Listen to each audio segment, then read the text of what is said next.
For a while I felt like a king, until I came to a realization. If a regular guy like me could kill the most powerful man in the city, what good was all his power? Hell, if he hadn't been so powerful, he'd probably still be alive. It seemed to me that no matter how strong someone was, there was always somebody stronger to take them out. So where did that intuitive thought take you? Greediness is bullshit. When you have no money, you think that a few bucks a month will be enough. Then you realize that it wouldn't be bad to have a nice car. You get a great job in some high-up position, but in actuality, you're thinking about going higher. Before you know it, you want to be the President of the United States, and you want to win the war against the Germans. Luckily, that won't happen. Plus, the whole strategy of watching other people's backs has one basic flaw. The whole time you have to watch your own back in case someone else has the same idea. So I thought to myself that maybe I ought to change my priorities a little. Great Bible story.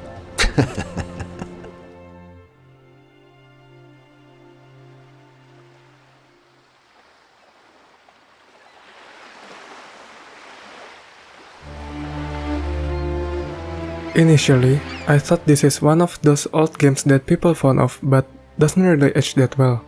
The facial animation looks stiff, the voice acting sounds goofy at times. Visit. The driving feels rough. And don't even get me started on the combat. However, as I keep playing, I gradually started to warm up to it. It is as if every single of my complaints turns into an appreciation. Anyway, I'm playing on the Steam version. The moment I boot it up, I notice several problems, so let's get into it. As you can see here, the interface is stretched with low quality image. You can also spot flickering shadows and blurry objects in the distance. Not only that, there's supposed to be a music in this section, which is absent. To fix this, first, we need to head to this Steam guide page. Download this file here. Then extract the content to the games folder. Don't forget to backup the original.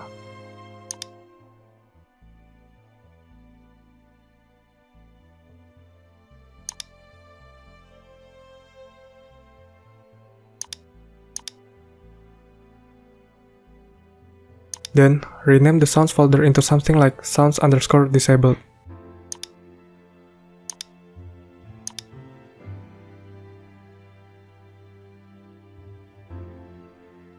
Also, don't forget to limit your frame rate to 60 FPS.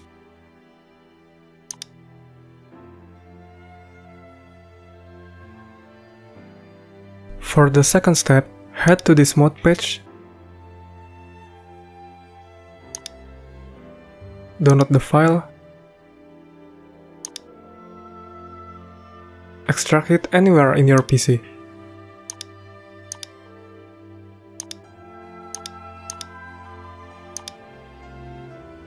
Then, launch the executable and choose your installation folder. For the mod list, you can follow my list here if you want it to look exactly like mine.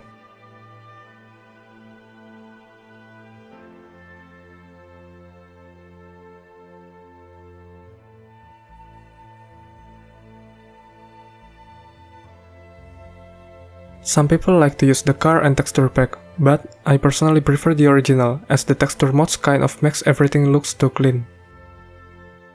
Then, check both the DirectX and delete previous mod options.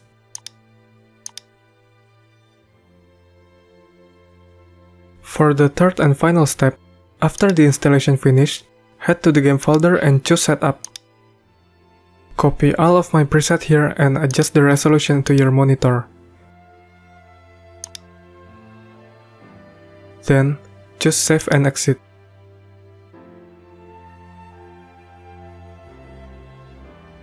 Open TG Voodoo. Copy my preset again.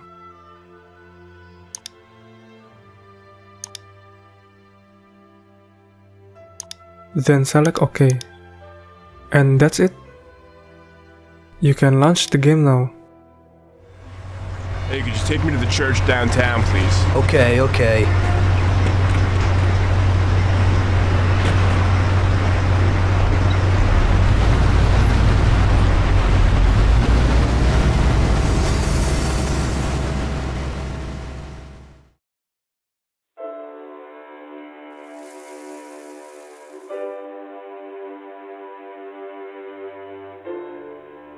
The story starts off in 1938 by having Tommy, the main protagonist, meeting with Detective Norman in a bar. In other words, he tries to convince the detective to enlist him in a witness protection program in exchange for information. Tommy introduces himself as one of the higher-ranked mafia in one of the largest crime organizations in Lost Haven, led by Don Salieri. That guy sickens me. He controls half of the brothels in the city, doesn't pay us a dime, and then has the nerve to say he's ending crime in the city. As he tells his story, the game events happens in a series of flashbacks by having Tommy narrating his own experience from the very beginning. I find this to be a rather engaging format. As the story unravels, I cannot wait to see things unfold. Especially when the years getting closer and closer to 1938. I keep wondering to myself who's going to betray who and what led Tommy to this very decision. Granted that this may not be an original format, but it surely works well here.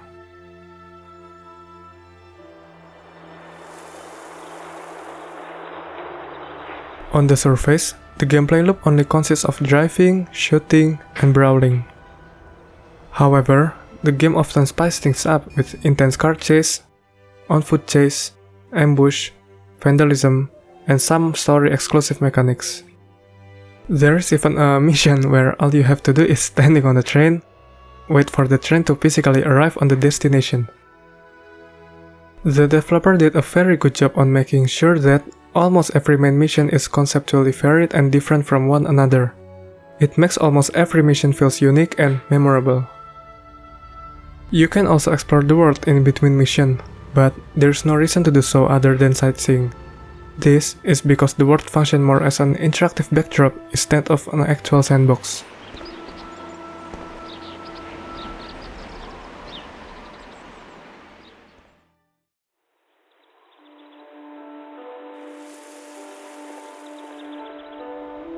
From the technical perspective, you can tell that this game has aged significantly. But once you get used to the jank, you will slowly buying the illusion of living in 1930s. The city feels bustling with life, variety, and details. It is like you are in the middle of an active and constantly moving city. Oh my god, look what you've done! Stop! I want to get out! The character models are surprisingly detailed. They have distinct facial features, expression, and even little details such as blinking eyelids, lip sync, and smoke effect.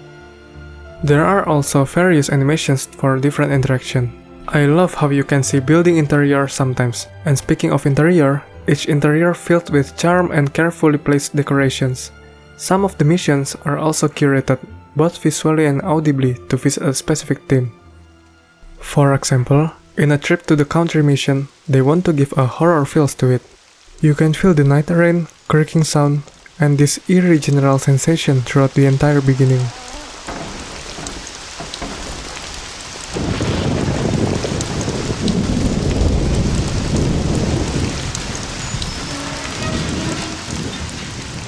Another example is in Happy Birthday Mission, where you can enjoy a party on a cruise during a beautiful sunset.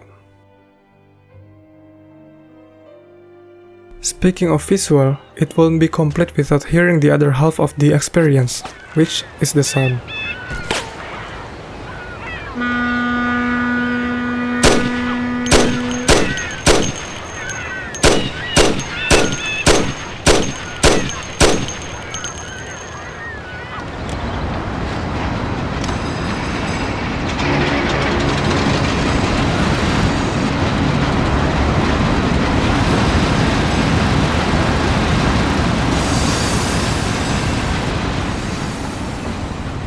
This is the one part where it surprised me the most. I don't know what is it with old games, but games like Deus Ex, System Shock, Thief, they seem to do sound very well. Mafia is not the exception here. From busy streets, car engine, train,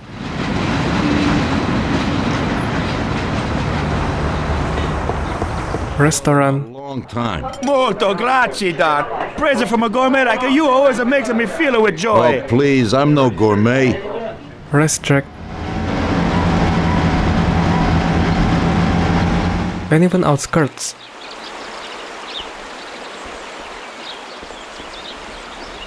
They will deeply immerse you into the world. To complement the already impressive sound design, the game also provides you with plenty of memorable soundtrack. Each district has their own distinct period-relevant soundtrack. It also has few but memorable original soundtrack, which usually appear during mission briefing, combat, and a regular cutscene. When it comes to cutscene, I found an interesting observation while playing the game. I realized that, despite the budget and technological limitation, the cutscenes manage to evoke feelings and a sense of connection. Why? Because it has proper direction and characterization. Each character feels distinctly unique with their own quirks and ambition. The camera keeps moving, changing angle, giving an idea of the situation. And the best thing about it is that it takes its time. One of the most important things in any storytelling is the build-up. The waiting game is as important as the climax. This game successfully captures that feeling of calm before the storm. Let me give you a little example. In this scene, Tommy is waiting outside for his friends to collect protection money.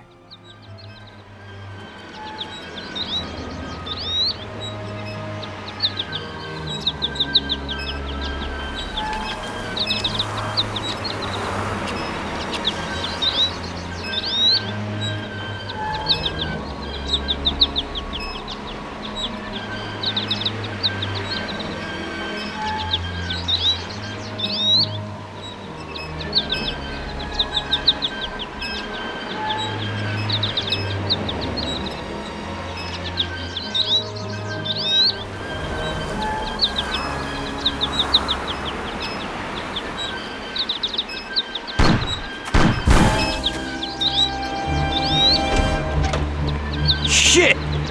Bastards! Tom, I took one! It hurts! Jesus Christ, Paulie! Tell Salieri from here on out this place is ours. Capiche? Don't come back here, you'll end up in worse shape than your friends. Get Sam! Can you feel how tense the waiting was? That feeling of uncertainty, worry, and imminent danger. All of it makes the climax feels very rewarding. And this is one of many examples.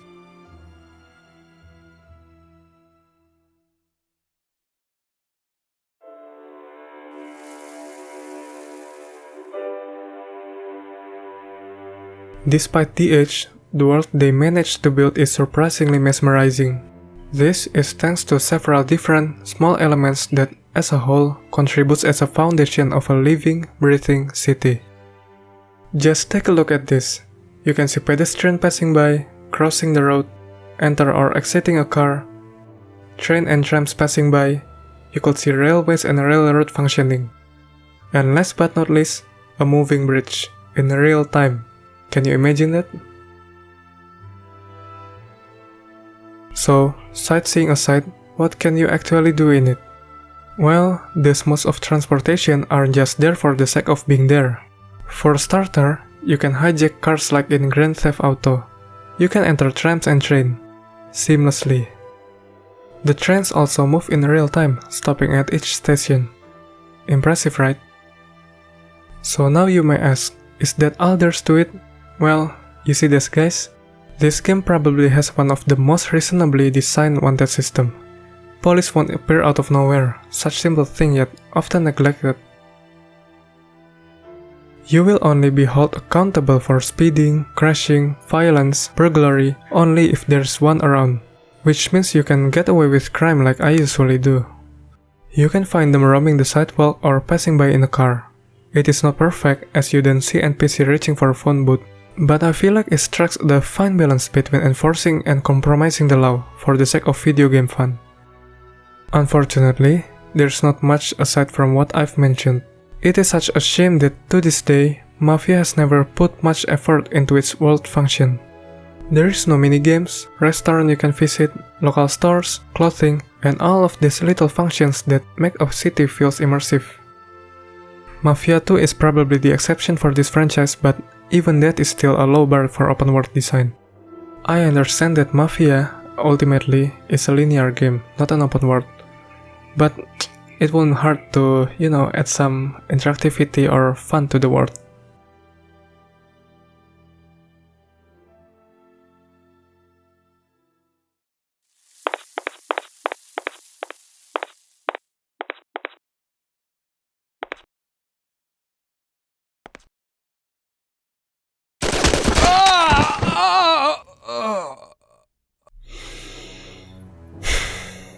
I'll be honest, it's ass bruh, there's no way to sugarcoat it, but I guess maybe we'll start with the positives, just to be fair, Let's start with cars.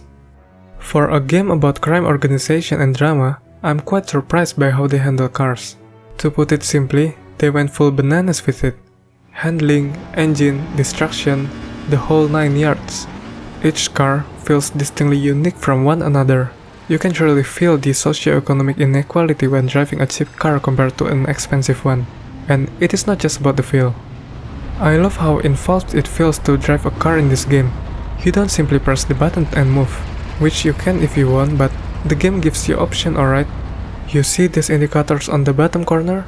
There's a functional speedometer, speed limiter if you want to be safe around the police. You can also manually switch gear. That odometer right there, it switches in real time as you drive. You can also run out of gas, which I never did. Well, except maybe for that one time when I stole a car. But you can refill it in the gas station. So, how about the missions? I would say this is the point where the game reaches its highest high and lowest low. What's the highest? It is the constant fresh idea between missions. There's not a single main mission that feels the same between one another. Each mission has its own unique structure, setting, and gameplay quirks. On one night, you could be doing a sabotage of a higher-end race car. The next evening, you could be on a cruise ship disguising as a sailor. On one afternoon, you could be having a lunch with your boss. The next, you could be infiltrating an abandoned prison. The point is, the mission concept is full of ideas and never repeated. So, what's the low? As I've mentioned earlier, it's the gameplay. The gameplay can be separated into 4 categories, which are driving, chase, fistfight, and gunplay. The driving is pretty good as I've mentioned earlier. The chase is kinda... and the combat is just ass bruh. In a fistfight, you can hit and hold to hit harder. That's it, no dodge, parry, block, or whatever. Listen man, I don't expect it to be Sifu or Sekiro, but when you're being ganged up by enemies with questionable hitbox, and all you can do is throwing fists to the air, hoping it to lands. Tommy is a fragile man, he dies very easily, yet it can take a while to beat up enemies. Now imagine the frustration when you're surrounded by these pricks, man.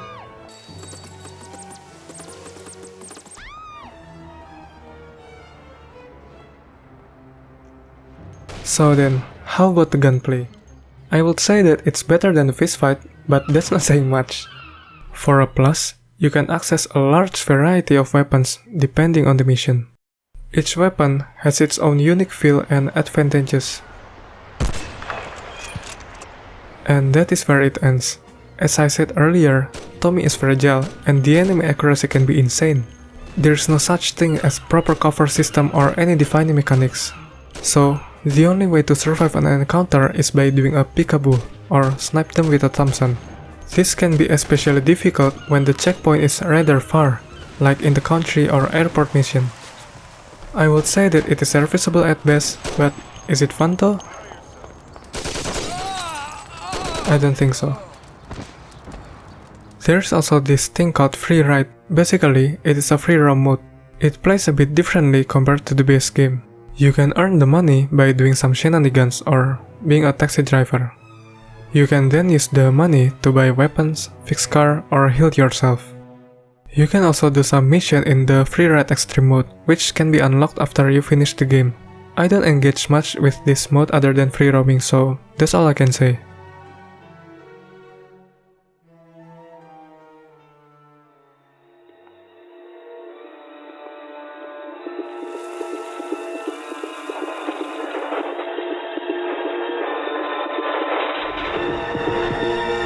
Mr. Salieri would like to thank you as well as myself and Paulie. It's compensation for the damage to your car and your services. It should be enough. Yes, of course. Thanks. Give my regards to Mr. Salieri. Mr. Salieri wants you to know that he is very grateful to you.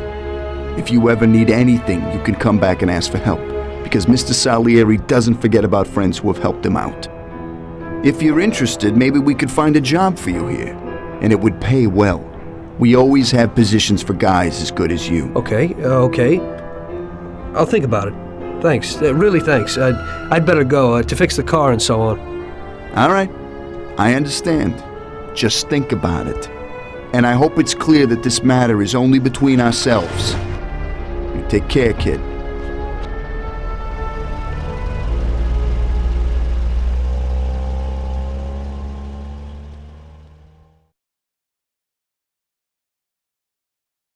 The final and strongest aspect of any Mafia game is the story, and this game is no exception.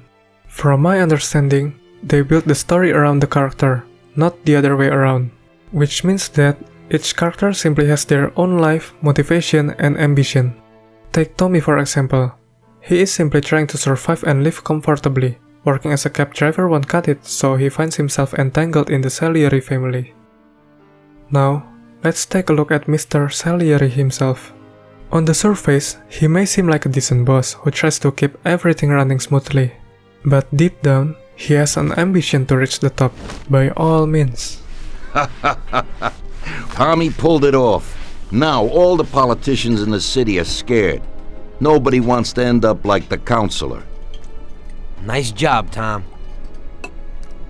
But it's not enough. Then, we have Paulie and Sam, our friends for life. Paulie is a witty, tough, and dangerous mafioso. He has a strong sense of solidarity, friendship, and a slice of ambition on the side. On the contrary, Sam is a little bit sophisticated and composed in manner. He is more focused on getting the job done well, keeping things grounded and staying loyal to the family.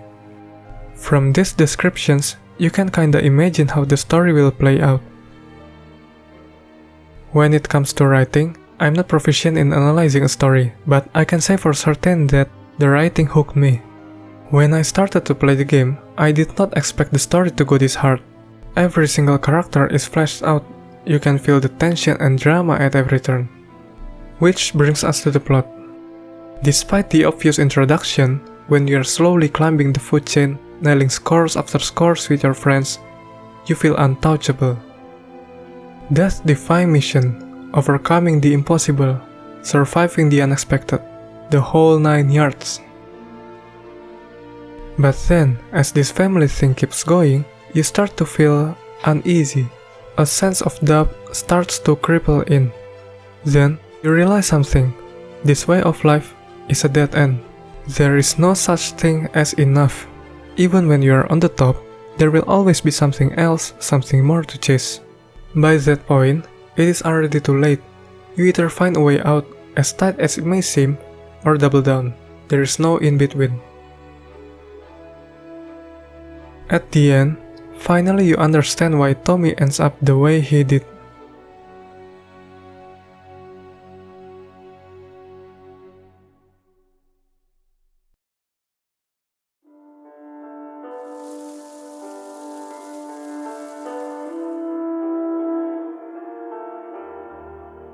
Overall, I think the original Mafia 1 is one of a kind. If you can look past the jank, there is something worthwhile to be experienced in it. Unlike the recent Mafia games, this one feels raw and wholehearted, if that makes sense. It is like a bunch of passionate Europeans pouring their 110% in a cave with a box of. It is beautiful. I guess that is all for this video. Thank you for watching and may you have a beautiful day.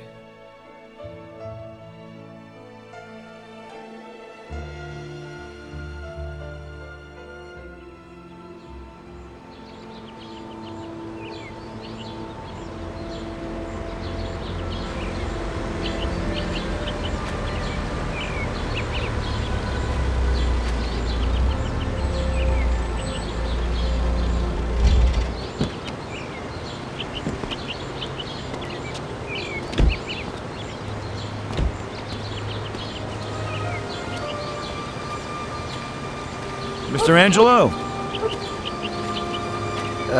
Yes? Mr. Salieri sends his regards. You know, the world isn't run by the laws written on paper. It's run by people. Some according to laws, others not. It depends on each individual how his world will be, how he makes it. And you also need a whole lot of luck, so that somebody else doesn't make your life hell. And it ain't as simple as they tell you in grade school. But it is good to have strong values and to maintain them, in marriage, in crime, in war. Always and everywhere. I messed up. So did Paulie and Sam. We wanted a better life, but in the end, we were a lot worse off than most other people. You know, I think it's important to keep a balance in things. Yeah, balance, that's the right word. Because the guy who wants too much risks losing absolutely everything. Of course, the guy who wants too little from life might not get anything at all.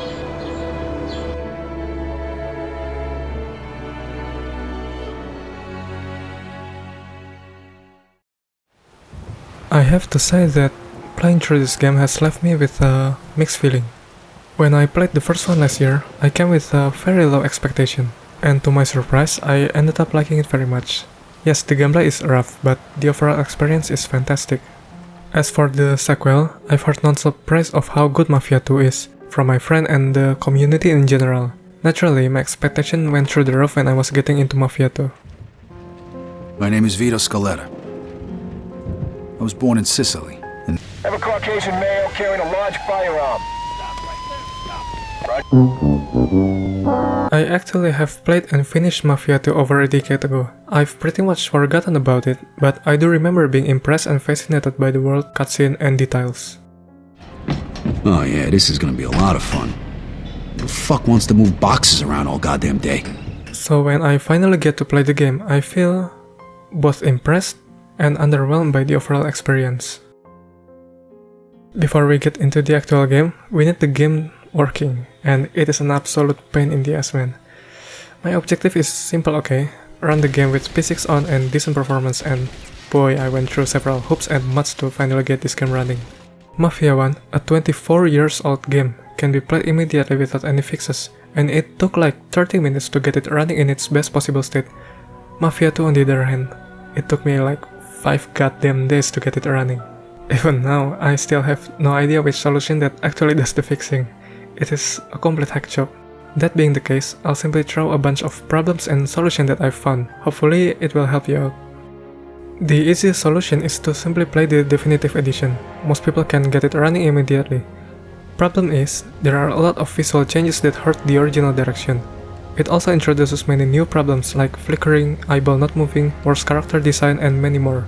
A lot of radio songs were also removed from that version. Did I also mention the game size? So if you want the best experience, the definitive edition is definitely not the edition you want to play.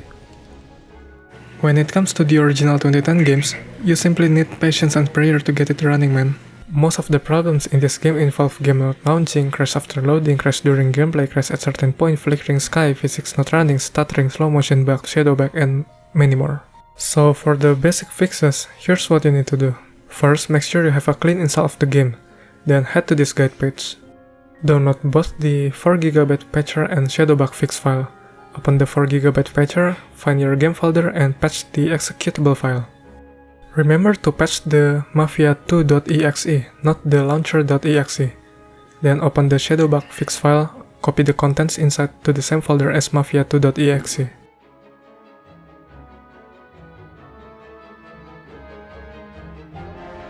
Now, open the NVIDIA control panel or AMD Adrenalin in my case.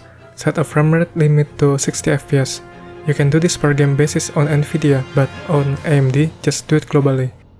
Finally, open the game folder again, right-click on mafia2.exe, choose Properties. Make sure all of these are unchecked. I've run into a problem before due to turning on the Run as Administrator and Disable Full Screen Optimization option. This might be different in your case, so try to experiment a bit. As for the physics, this is where things get complicated. The first thing that you need to do is to uninstall all the physics driver in the control panel under Uninstall Program section. Then, launch the game through Steam. This will let the game install all the necessary driver automatically. If you have P6 driver installed beforehand, the game will stuck and won't launch. And then, just in case, install the game's P6 driver from the third folder in the game file. Now comes the second part. Most guides suggest you to uninstall all other P6 driver other than the one that comes with the game, but for me, that disables the P6 entirely. So in my case, I need both the game's P6 driver and the latest P6 driver. That way, I can play the game with P6 on. To find the latest P6 driver, just Google P6 driver and download it from Nvidia website. I'm using an AMD card as my main with Nvidia as my second GPU for P6, so things may work differently in your case. For the in-game settings, I just crank everything to the max but leave vertical synchronization off. I let my driver handles that one as the game's phishing is busted. So yeah, I guess that covers it. I still face occasional crash after several hours of playing, but other than that and a few stuttering, the game is finally in a playable state. Jeez, all this for 10 lousy bucks? You gotta be kidding me. This time around, we follow the story of Vito Scaletta. Vito was born in 1925 in Sicily. During his early childhood, his family decided to move to America as a way to begin a new life. They find themselves settling for Empire Bay, a city set in the east coast of United States. Unfortunately, as immigrants without any sizable capital or connection, they end up living in poverty. Vito watches his father working an honest backbreaking job with barely anything to bring home for. Adding to the injury, his father has to die early because of that. During the same period, Vito meets Joe Barbaro at school, a fellow Italian immigrant around his age. As time goes by, they naturally become best friends. Thanks to growing up poor and seeing how people who live honestly doesn't get anywhere in life, they decided to turn to a life of crime. In 1943, during one of their robberies, Vito got caught by the police while Joe escapes. America was at war at the time, and they are in need of someone who speaks Sicilian to assist them in Operation Husky. Vito fits just right in, so he ends up serving in war instead of jail. 2 years later, Vito was allowed to come back for a short stay due to injury. As he steps his foot in the Empire Bay, Joe was already there to welcome him. To his surprise, Joe seems to have moved up in the world. Money, cars, apartment, connection, woman, he has everything. Being a good friend that he is, Joe helped Vito to release himself from his obligation to serve at war, and hook him up with his connection to get a decent job that pays well. This is where everything starts.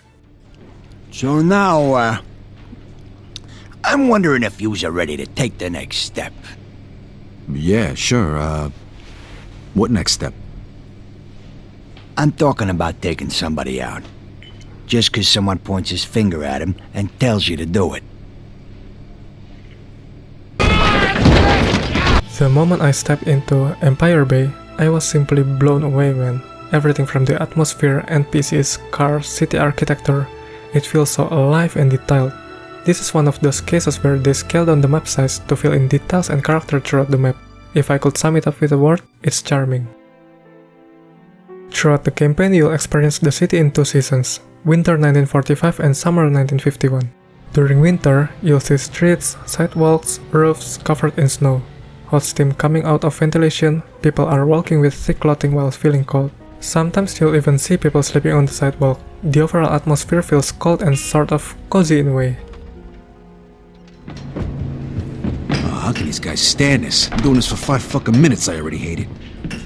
Fast forward 6 years later, you'll experience the world during summer 1951, or spring maybe, I don't know, my country only has 2 seasons. Point is, the world has changed. Everything feels warmer, people are wearing thinner clothing, the sense of fashion feels different too. New car models are all over the streets. It's amazing how the same city could feel entirely different. The NPCs are as impressive as in the first one, if not better. You can see them dynamically moving in the world. Each NPC has different walking animations. You'll see them crossing the road, enter or exiting a car, doing chores and activities. Oh, hi there. What's the matter? Nothing good on the radio? Mind your beeswax, kid. Then there's the architecture. Every spot of the map filled with character and purpose. Gone are the days where you see similar looking building from one corner to the next. You get to recognize each area as its own thing. It's one of those games where you simply drive around to vibe in the world. Unfortunately, there's not much to say when it comes to activities. I mean, it is an improvement compared to the first game. Now you can eat at a restaurant, bar, modify your car, buy clothes. You can also do a side hustle by destroying car at mics to earn money. There are some returning features such as refilling gas tank and purchasing weapon. But at the end of the day, it's still a linear game with a bit of freedom to drive and walk around. The traffic and police system work a bit differently compared to the first game. In this one, you can go through red light without consequence. If you have passengers, they'll sometimes scold you for going through it. What do you got, an aversion to red lights? But the police will pay no mind. This is a good thing in my eye. As immersive as it seems, having to stop at the red light during mission or high-intense chase is just annoying. But aside from that, the police will still pursue you for other acts of violation such as speeding and crashing.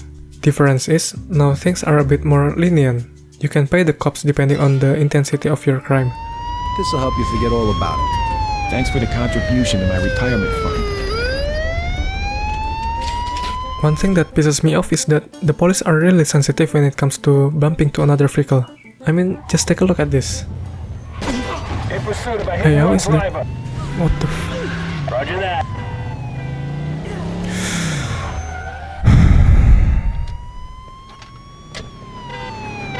Hey, yo, what the fuck was that, man? What? You're gonna kill somebody, you keep driving that way. Say what again? You just hit me with your... When it comes to sound, each place has their own ambient noises. It's pretty good. You can hear cars passing by, construction noises, lamp noise, and many more.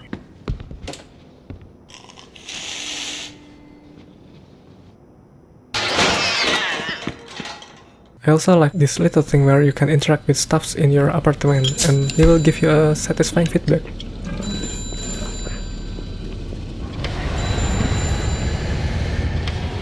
With all that being said, the thing that really sells the whole experience is the music. The entire experience is characterized by both original soundtrack and classic 1950s track. They will accompany you throughout every moment of story and gameplay, almost to a fault I'd say, as I can feel something is missing whenever I turn off the radio to record gameplay, which means that the ambient noise kinda lacks a punch when not complemented by the music. Good. I want to see him too. One thing though, Vito. I gotta take your gun. Yeah, alright. Here you go.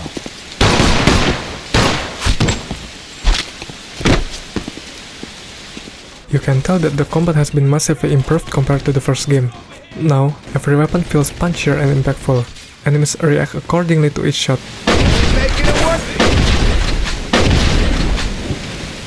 The punishing health system has been replaced with a conventional health regen. There's a proper cover system now for you to rely on. You still have plenty of options in your weaponry, but each weapon feels genuinely fun to use now. It can still be difficult at times, but rarely to a point of frustration. 3, 2... Get out of there, lady. We ain't got nothing against you. Adding to the better system is the P6 destruction. With the P6 on, its destruction feels chaotic and messy. Both you and the enemies can inflict significant destruction to the environment. Yes, it messes the game's performance, but man, this is far, far superior than any of the ray graphic we have now. Let's go teach these fuckers a lesson. What the fuck was that? Derek can kiss my ass. What's that fat fuck gonna do? Have me killed? Hey, you said it, not me. Why don't you give it a try then, asshole? Gunplay aside, brawling system returns, now with a proper system. In this one, you are being locked on a 1v1 fight. There are various actions to perform such as dodge, light attack, heavy attack, and counter attack. You can also grab enemies when they are staggered, following it with a devastating combo. It's a very simple system, but the animation and sound and staging are interesting enough to make it fun.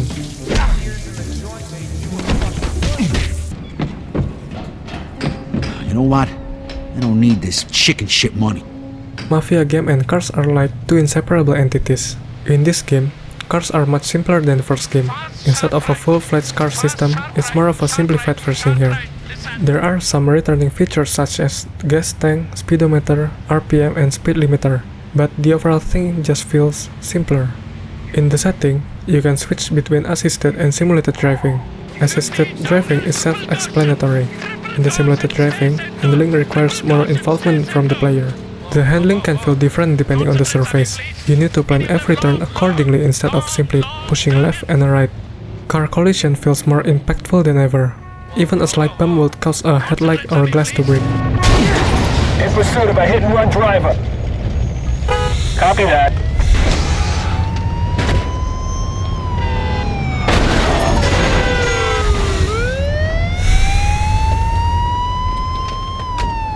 Dude, you hit my car! Hey, it's you. How you doing? Fuck off. Speeding feels genuinely dangerous, as you can instantly die from crashing. It's a pretty good system, albeit a bit too simplified for my taste. I still prefer the first game extensive system, but I guess this works alright. Although during mission, I tend to turn the drive assist on, as chasing or running away with simulated driving can be nuts. Into double caution jump! Double caution jump! No, stay on road! Sammy, please! What the fuck? Nice, ain't it? The story in this game is presented with a well-directed and well-performed cutscene. Each cutscene does a fantastic job at introducing and establishing each character trait. I like how you can easily tell how each character thinks of each other. For example, whenever Vito is with Joe, you can feel how close they are by how much they put their guard down around each other. Or when Vito is around Leo, despite the power and status Leo holds, Vito can be seen as laid back while still respectful, because Vito trusts Leo like a son would a father. Vito, thanks for everything, but leave us now. I've had a long, good life, and it's not worth risking your neck to buy an old man a few more years. No, Leo. There's gotta be a way. Vito, go. The same can't be said during a meeting with Luca or Don Falcone. Pleasure to meet you, Mr. Falcone. Vito? You will meet various interesting characters throughout the game. Fuck. Hey, Vito, rise and shine! Jesus. Some can be considered your ally, but most are on the gray area, which you have no idea when they'll turn on you. This is a great way to build characters in a mob story, as you are always on the edge. You never know who's going to betray you, or maybe you betray them first. What now? Well, this one don't like manual labor. What the fuck? From the presentation, writing and performance, you can feel how different it is compared to the first game. One of my pet peeves is that each scene starts and ends too soon, like there's almost no build-up. Each character often talks straight to business, with barely any small talk, without giving time to immerse the player into the scenario. Unlike the first game, where you get to feel the room, place, and situation before getting into the main talk. Mr. Angelo. Yes? Mr. Salieri sends his regards. To me, the first game feels similar to The Godfather in storytelling. It takes its time to build up a scene, building character, setting up a plot, and finally pays off in the end. It is a slow burn. In Mafia II, however, it's more in the similar vein as Goodfellas. The plate keeps spinning until it breaks, in a sense that there's always something going on. Chaos and action feel constant, each scene is presented in a quick and stylish way, you rapidly move from one scenario to the next. It's like there's no rest time. Maybe it is a preference thing. For context, my friend who preferred Goodfellas over Godfather really liked this game. I, on the other hand, prefer Godfather over Goodfellas, and I enjoyed the first game a lot more than this one. Maybe my lack of enjoyment has to do with that. Which finger would pull the trigger?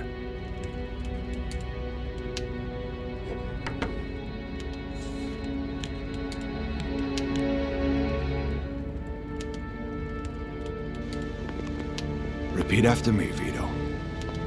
If I were to betray the secret of our way of life. If I were to betray the secret of our way of life. May my soul burn in hell, just like this saint. May my soul burn in hell, just like this saint. Amico nostra. Gentlemen, I give you our new friend, Vito Scaletta.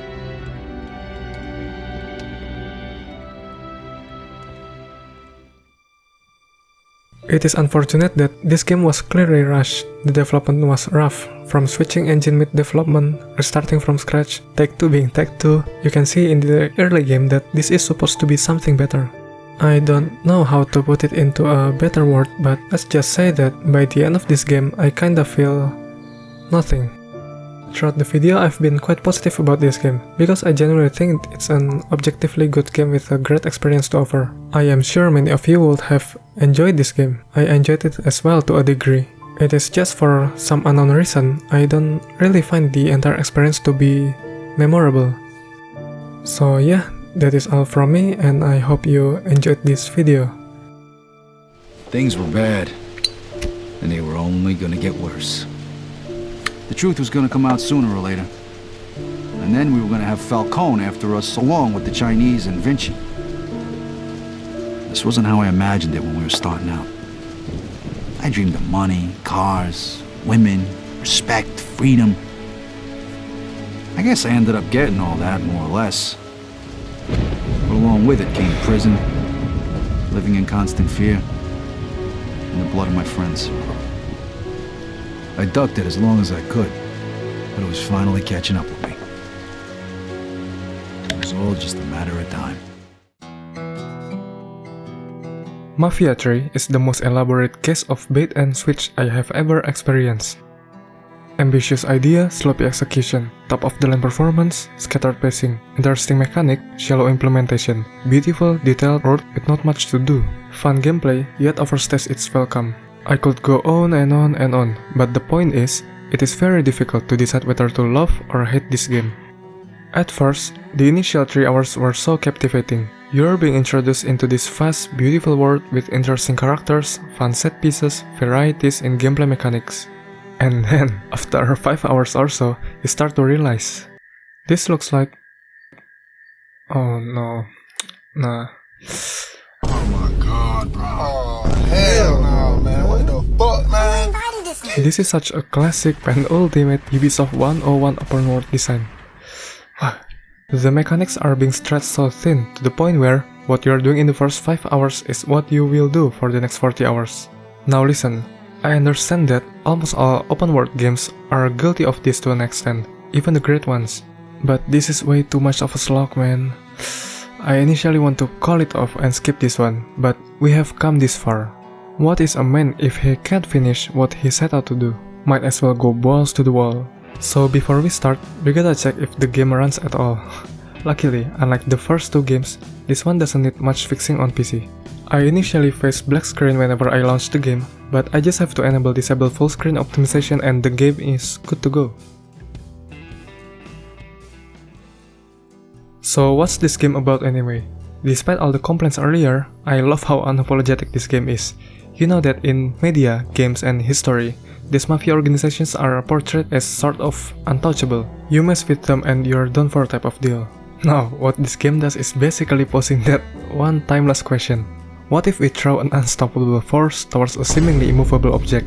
It is both hilarious and extremely entertaining to see it unfolds. Alright then, who's hiding them? Okay, I'll tell you. Do you know the Muffin Man? The Muffin Man? The Muffin Man! Yes, I know the Muffin Man. Who lives on Drury Lane? Well, she's married to the Muffin Man. The Muffin Man? The Muffin Man! She's married to the Muffin Man. So you play as Lincoln Clay, a 6'4" buff absolute unit of a man, part of Special Operation Group in Vietnam War. He is extremely capable and well experienced in close quarter combat and stealth infiltration. He was also specifically trained in psychological warfare, basically a top-of-the-line one-man army. Now the game is set within New Bordeaux in 1968, a fictional city loosely based on New Orleans. It is a beautiful setting with a lot of diversity in district, building, architecture and characters. To complement the beauty, absolute banger of music selection and testosterone-filled car engine will accompany you throughout your journey. The catch is, you play as a black guy during the height of racism. This shop's whites only, boy. And this game holds no punches when it comes to faithfully depicting it. To start off, Lincoln just came home from war, welcomed by his brother from another mother, Alice. Alice took Lincoln home to greet him with a welcome home party. There, we are being introduced to Sammy and Father James. Sammy is kind of a father figure to Lincoln, took him in when he has no one. He runs a bar as his business to keep the family afloat. And then we have Father James. Father James is sort of a spiritual advisor and life mentor to Lincoln. Not long after his arrival, Lincoln quickly realized that Sammy is in a deep trouble. There is a Haitian gang that threatens the welfare of their community. Without much thought or hesitation, Lincoln heads straight to their base and finishes their leader, clean and simple. After killing the leader, he meets Cassandra, a captive that had been held there by the leader. Coming back home, Lincoln was like, problem solved, no more worries. But Sammy doesn't seem to be relieved in the slightest. Turns out, that's not the real problem. The real thing is that they're in a heavy debt with Sal Marcano. Basically, Sal is the don who runs the whole city. Sammy said that Sal and him go way back, sure, but that doesn't make it any less of a problem. To square things, Sal invited Lincoln to his place. There, we meet Georgi how do you spell it? Georgi Marcano, Sal's son, and which is our longtime friend. And also our boy Vito, yo. He ages like shit, but then again, all those drinking, smoking, and stress definitely take a toll. So yeah, understandable. Sal hates Vito because the commission sent him to be some kind of internal affair, I guess. I don't really understand, but yeah. Now Sal asks Lincoln to be a part of his heist plan. Sal promises that after the heist, Sammy will be more than square with him. Lincoln agreed. But then, Sal asked one more question. He wants Lincoln to take over Sammy's place and rule that part of the city. Naturally, Lincoln refused. That doesn't sit right with Sal, but he seems to understand anyway. The heist is a four-man job, so we have Lincoln, Georgie, and Alice as our crew. One last crew that we need is Danny Burke, son of Thomas Burke. Danny is a nobody, but Thomas Burke is the former leader of Irish mob in New Bordeaux. He built his illegal bootlegging career from scratch and conquered Point Verdun and all the rackets in it. Due to his power and influence, Sal Marcano makes Thomas Burke to work under him as his associate. A couple years back, his business has a falling out. Marcano forces himself in and take over Burke's dynasty and appointed someone else as the leader. Since then, Thomas Burke sort of became a nobody. To make up for his mistake, Thomas appointed his son, Danny, to join the heist, in hope that, if the heist successful, Sal will return the district to him. Long story short, the heist went well, everyone gets their cut, Sammy repays his debt to Sal, everyone's happy, all is well. Fill me up. Know something, Lincoln? You're possibly the baddest motherfucker I ever laid my eyes on. You shouldn't have said no. Holy shit, out of fucking nowhere they started blasting, man. What a way to start the game. What a way. Lincoln was shot on the head, point blank on the damn head. You could say that it's a video game, but you'd be surprised that human body is as fragile as it is durable. Like it or not, this intro is probably the main reason why so many people, including me, manages to stuck through the game. This is one of the most emotionally charged, rage-filled opening in a video game. You could feel the rage and betrayal in Lincoln's eye. While the bar is burning down, Father James barged in to save Lincoln, who miraculously survived. During recovery, Lincoln asked Father James to call John Donovan, his trusty war buddy. Donovan is a loyal, base, and an absolute jackass of a CIA agent. His energy worked so well with Lincoln. It's always a treat to see him on screen. The moment Lincoln recovers, without a second thought, Donovan was all like, "Those Marcano are a bunch of pricks, I say we should fuck them up." For the rest of the game, Donovan functions as an informant who oversees Lincoln's plan and action. He's like Alfred to Batman. And that is pretty much how the game starts. To execute revenge plan, simply killing Marcano isn't enough. Lincoln wants Marcano to know how it feels to lose everything. So, Lincoln and Donovan came up with a plan to conquer New Bordeaux, district by district, until there is nothing left for Marcano. To execute this plan, Lincoln's going to need help. Naturally, those help comes from the people that the Marcano has fucked over. This time around, Mafia III uses Fusion Engine. It is a modified version of the Illusion engine that was being used for Mafia II. So what does that translate to?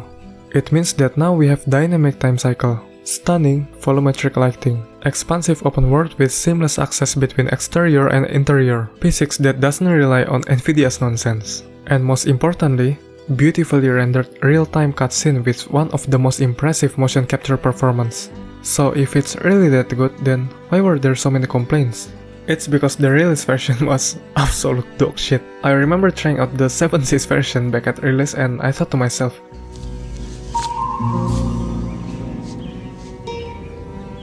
what the fuck is this piece of shit?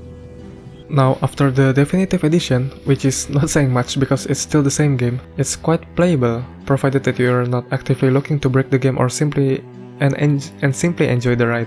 There are some nitpicks here and there, but overall it's alright. One of the things that struck out to me is how they present the story. It is interesting that they chose this documentary style of storytelling in a video game format. In the present day, which was 2016, Damn, I'm old. A documentary is being held to capture multiple perspectives on several involved characters about what they think of Lincoln Clay and the entire event of New Bordeaux takeover. We have Jonathan Maguire, a retired FBI agent who used to work on Lincoln's case. He is persistent on wanting to prove that Lincoln Clay is a criminal and should be held behind bars. And then we have Father James, who was or is Lincoln's closest person, almost like a father figure. Basically, he shows a disappointed face and tells his story of disappointment for 30 hours straight. But seriously though, he is one of the best characters in the game. You can really feel his emotions. He cares so much about Lincoln, even if it hurts him. And finally, the man himself, John Donovan, who is being interviewed intensely by the committee yet looks like he owns the place, because damn right he does. The sound design is nice as usual. I like how powerful car engine sounds. The city sounds busy with traffic and people walking around. Bayou sounds as expected. Honestly, there's not much to say here. It's nice but nothing special. In classic Mafia game fashion, 1968 New Bordeaux is a beautifully crafted with a lot of character and charm. We have bustling cities, docks, highways, iconic landmarks, scenery, neighborhood, poor neighborhood, bayou, swamp, outskirts, small town, and so many more. Each district has their own distinct character, purpose, and feel to it. In addition to that, you can now enter many interiors with varying degrees of detail and atmosphere. From a small shop to lavish bathhouse, modest bar to grand mall, sidewalks to park, there are so many varieties and characters built into the world. Police system returns in a hilarious fashion. Unlike before, police won't care much about basic crime like speeding, going through red light, and light crashing. But if you commit any crime, even a simple one, that the police do care, boy do I have a news for you. They will shoot you on sight, no question asked. It's usually for obvious crime like stealing and fighting, but holy shit. If there are no police present, the nearby NPC will act as a witness. You can stop them by knocking them out. Yeah, I don't think she's alive. Later on, you can also disable any telephone line or make the cops turn a blind eye for several minutes. Many people complain on how it is not as immersive as before, but personally, I am glad. This is a massive game with a lot of driving back and forth. If you can't go fast and go through red light without any problem, I will instantly drop the game, man. When it comes to interior, you can rob stores to earn money or collectible, but yeah, that's about it. Still no worthwhile side activities here. Such a shame. So, what about the music selection? Absolute banger, no further explanation needed.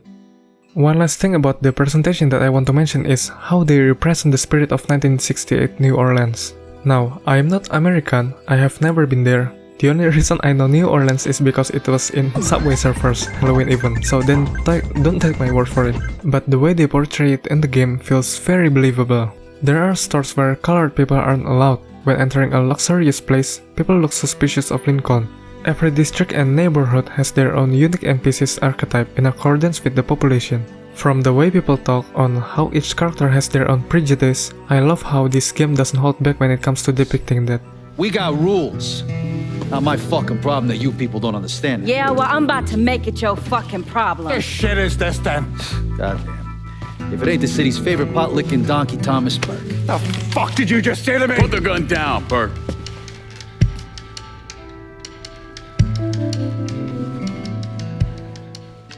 Unlike the previous games, now we have proper stealth. It's still very basic, mind you, but proper. You have X-ray vision, crouch button, cover takedown. Now you can whistle and throw distraction. You can lose enemies' line of sight. Later on, you can unlock silence pistol and throwing knife. Call an ambulance! Yeah, I think that's about it. Like I said, basic. But check this out.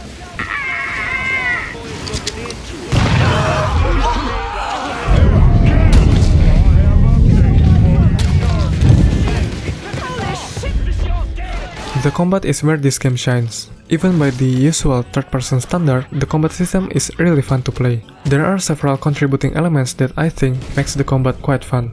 First, the movement feels very smooth and responsive. Despite being a massive unit, controlling Lincoln feels tight and responsive.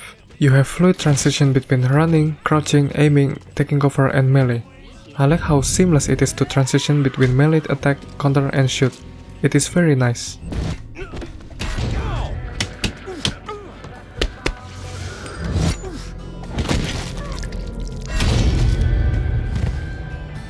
Second, the enemy has a lot of variable response to being shot. They could trip, holding pain, dying on floor. They also retaliate in various ways. Got me pinned!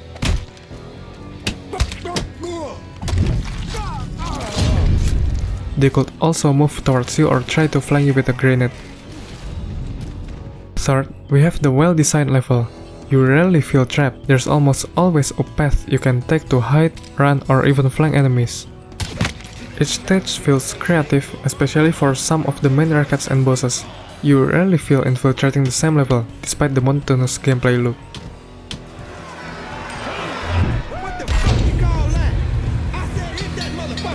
Finally, and the most important one I think, the weapon feedback feels great. At first I thought the shot feels too subtle or something, almost muffled like.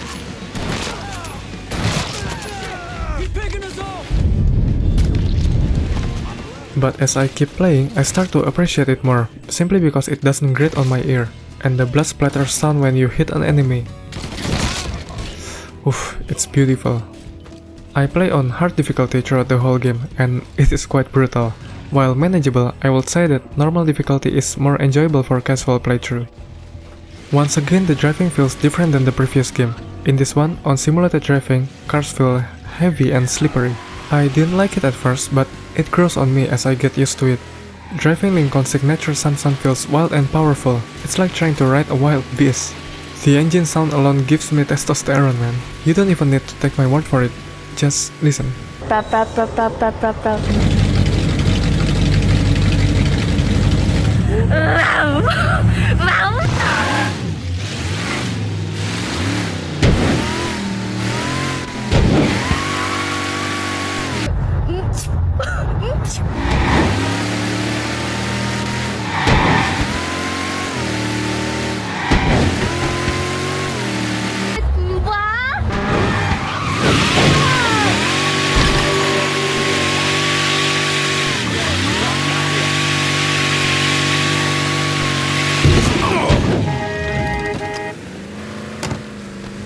Now, remember the 3 random person I've mentioned earlier?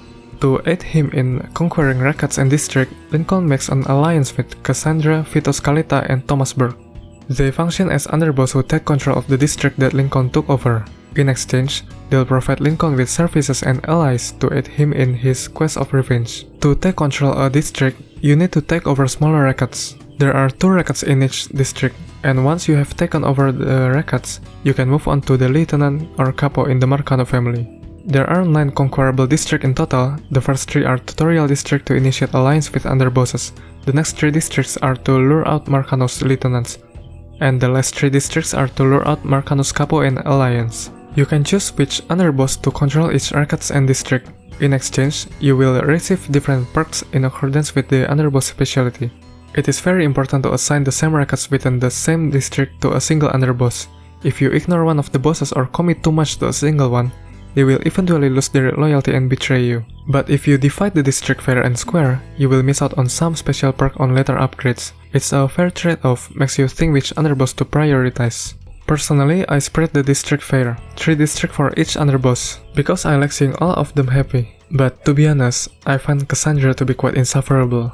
During table meeting, Burke was like, "This is best," while Vito provides you with reason and more importantly, Make the right choice here and I'll whip up some fresh bucatini for you. Calling this one for Scaletta. That's what I'm fucking talking about. Now, let's see what this whiny ass bitch has to say. Your decision.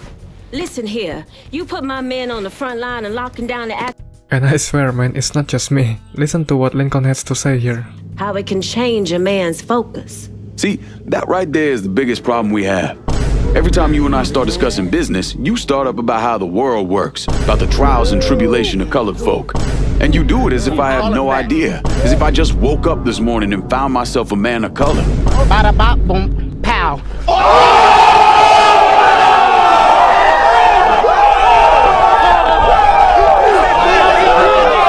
When it comes to the DLC, There are 3 main expansions for the game. All of them are well made and quite fun to play. But honestly, most of them don't really add much to the main story, which is fine on its own, but the problem is that if you play this halfway through the game or later on, you will feel kind of burnt out by the end of it. It is because most of them utilize the same formula as the main game. There are some twists and variation, but it always boils down to shooting by the end of most encounter.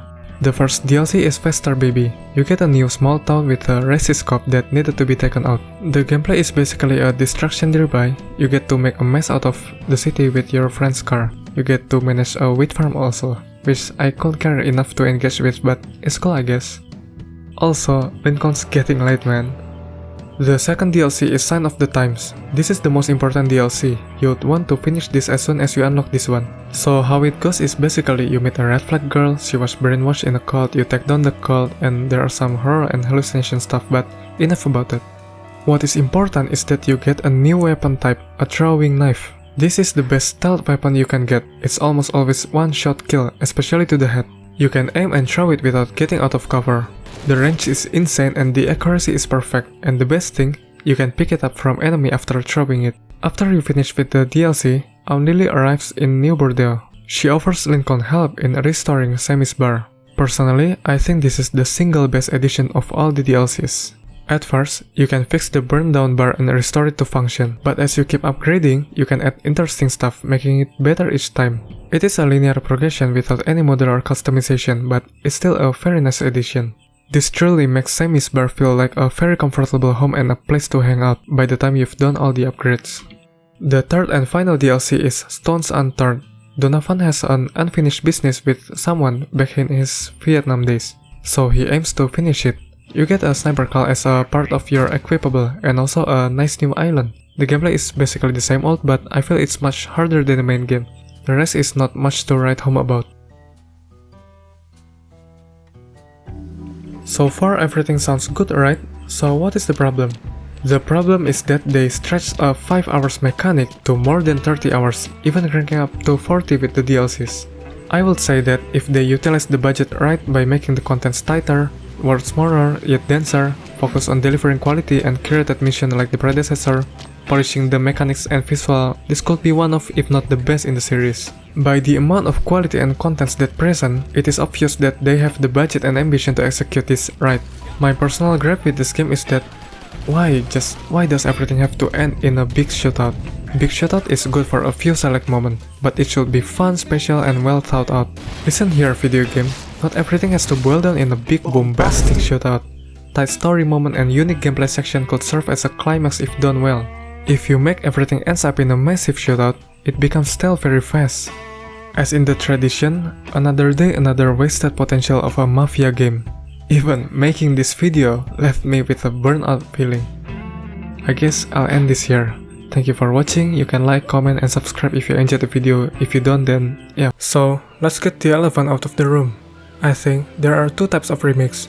First is the one that tries to faithfully recreate the original with modern technology and quality of life. Second one is taking the original vision and reimagining it with a new direction. Mafia Definitive Edition falls into the latter. Now don't get me wrong, this is a good game. I would even go as far as considering this as one of the best among the series. It's the most polished, well crafted, and a treat to be experienced from start to finish. But I would be straight up lying if I were to say it captures the spirit of the original.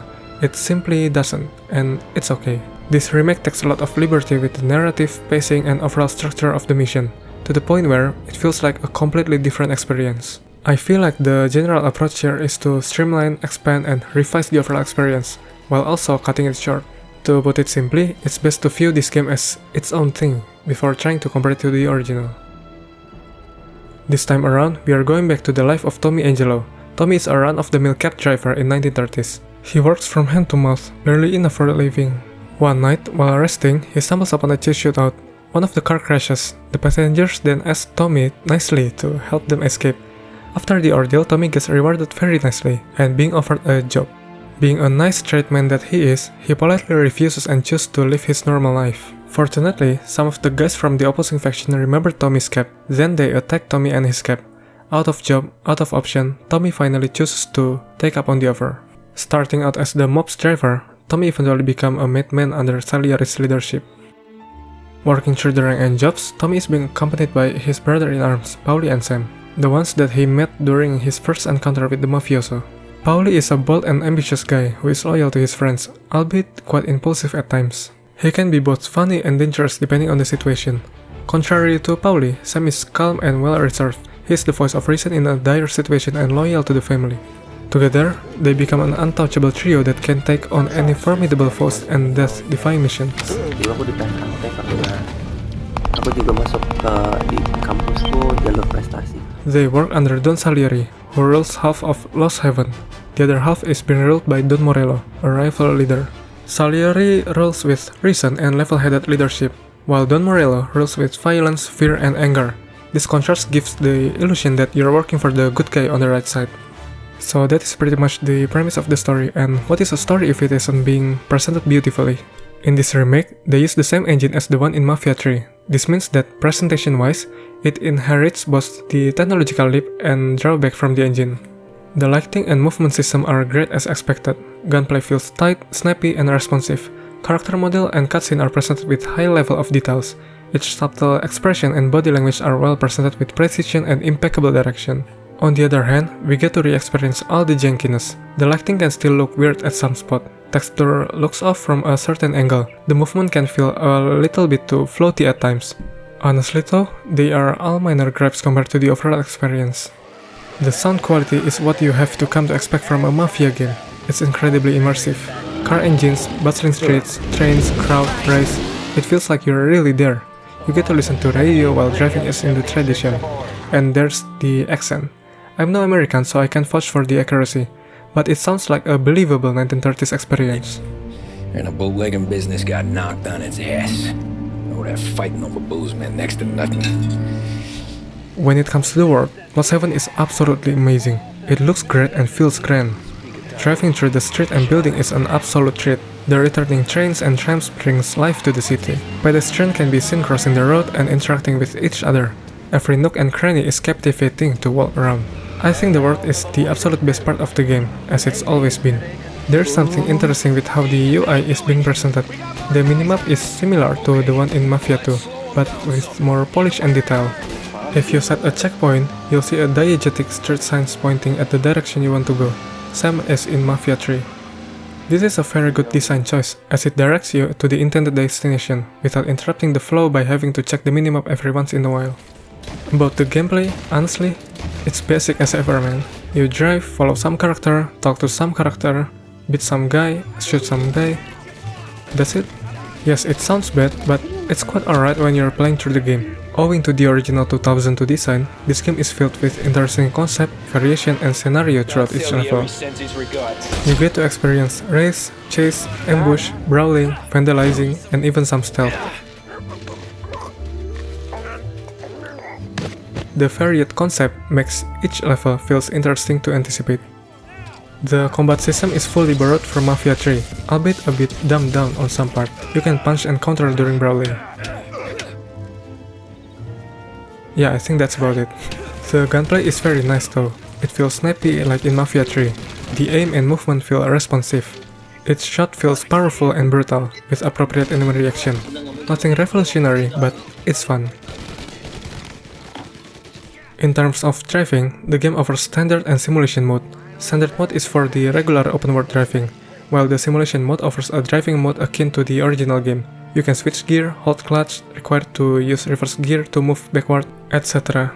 The handling is more punishing. You're required to brake before a turn to prevent oversteer.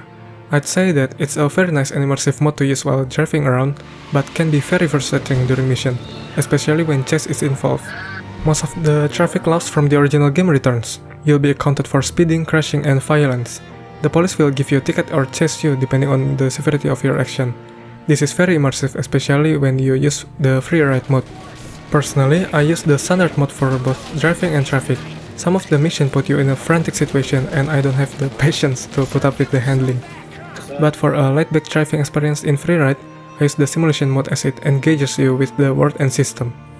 Despite having the same plot and overall narrative, this remake takes the overall pacing and storytelling into a whole different direction. In the original, the general feel of the game feels more grounded and slower. It's like the game trying to take its time to immerse us into the world, atmosphere, and how the character feels. Each scene is presented with a slow introduction, easing us into the moment, anticipation, and tension of the scene. In this remake, however, this game wastes no time. Each scene jumps you straight from one scenario to the next. There's no waiting moment or building up tension. It is like comparing a classic crime drama to a modern crime action movie. Nothing wrong with either, but it's definitely different. Illusion Softworks also took some liberty in the writing. Some are for the better as they flesh out the relationship and depth between characters.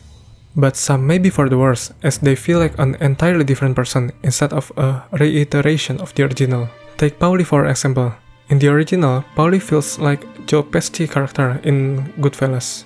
Street smart, tough, funny, and dangerous. Despite the occasional foolishness, you can still see and respect him as a formidable mafioso. In the remake, for the most part, his character is still intact. But I can't help but feel like he's a different version, more amateurish and immature compared to the OG. This also applies to Sam. As for Salieri, Frank, Morello, and Saras are expanded as a character. The new writing gives them more depth and allows you to see their subtle feeling and intention.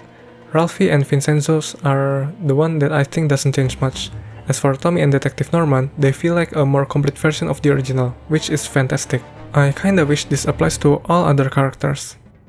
Visually, I think they nailed it. Every part of the city, every section of each mission are recreated with incredible detail and atmosphere. In the original, despite being good for its time, it doesn't age well at all. So to see Lost Heaven being recreated with modern engine and hardware is an absolute treat to behold. The general gameplay is heavily improved, from simple tasks like walking, running, to brawling and gunplay, all of them feel great. The problem is that they cut down a lot of sandbox elements that make the original unique. For starter, you can't enter train and trams anymore, they're just there for decoration. No more moving bridge, when you fill in gas, there's no animation for it. During missions, there's a light sandbox element in the original. You can kinda find your own way to finish a mission, despite not being that open. But in the remake, they make it extremely linear. Ultimately, I think Mafia Definitive Edition leaves a lot to be desired as a remake. It has a lot of missing features and misdirection in its execution, to the point where it doesn't feel like it's carrying the original spirit. As a standalone though, I would say it's pretty good. You get to experience a thrilling Mafia story with a well thought out character and solid gameplay. It doesn't waste your time with bloat, giving you a compact experience from start to finish. So yeah, recommended.